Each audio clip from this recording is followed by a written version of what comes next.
When official news of Pope Francis's planned July visit to Rio de Janeiro was first announced, Brazilian photographer Sergio Moraes took to his blog on the Reuters website to highlight the many places the Pope is scheduled to visit according to his public agenda.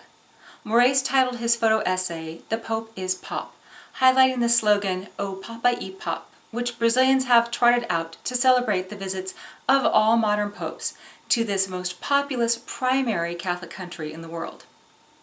The blog posting features images of Copacabana Beach, a Virginia slum rumored to be a site chosen to host the pontiff, and a local soccer field where Francis will be holding Mass. The gallery also featured a shot of several plastic Pope masks already prominently displayed in a shop in anticipation of the holy visit. As Moraes wrote in the accompanying text, "Cariocas, as we natives of Rio are called, have a joke for everything."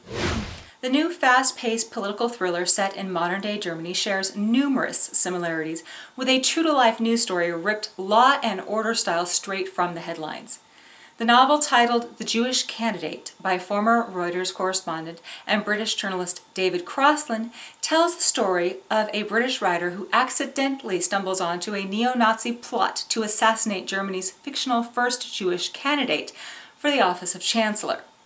In a case of bizarre serendipity, the police accidentally uncovered a neo-Nazi cell which called itself the National Socialist Underground in 2011, which had been responsible for numerous murders of non-natives for 2 decades, including the execution-style murder of 8 monks, a Greek, and a German policewoman, as well as 2 bombings of immigrant neighborhoods in Cologne. About the parallels, Crossland has said, "I started writing it back in 2007 before anyone had heard about NSU. I was reporting about neo-Nazi violence and was surprised at how lightly the authorities and the general public were taking it." Religious leaders in Turkey have unveiled a new compilation of hadiths that have upset scholars and Muslims. The new work has 6 years in the making and leaves out all but a few hundred of Muhammad's 17,000 views on God, faith, and life. Mehmet Osafar, the director of the project and vice president of Ankara's Religious Affairs Doctorate, had this to say: "We don't live in the 20th century anymore. We need a new work with Islamic beliefs in the perspective of today's culture." This is not the first digest of selected hadiths to be created. Scholars have been making them for centuries to help Muslims learn about the Prophet's sayings more easily.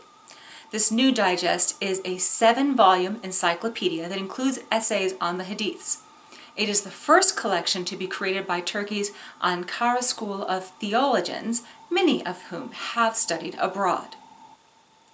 When asked why Muslims were upset by the new digest, Al-Safar explained that there are different perspectives in the Islamic world and some are closed-minded. Turks have a different idea of Islamic culture. Turkish Muslims have a strong secular tradition and are more progressive than many other Muslims. They allow Muslims to drink alcohol and women preachers in mosques. Publishers in Egypt and Britain have expressed interest in translating the new collection into other languages and want to make it widely available.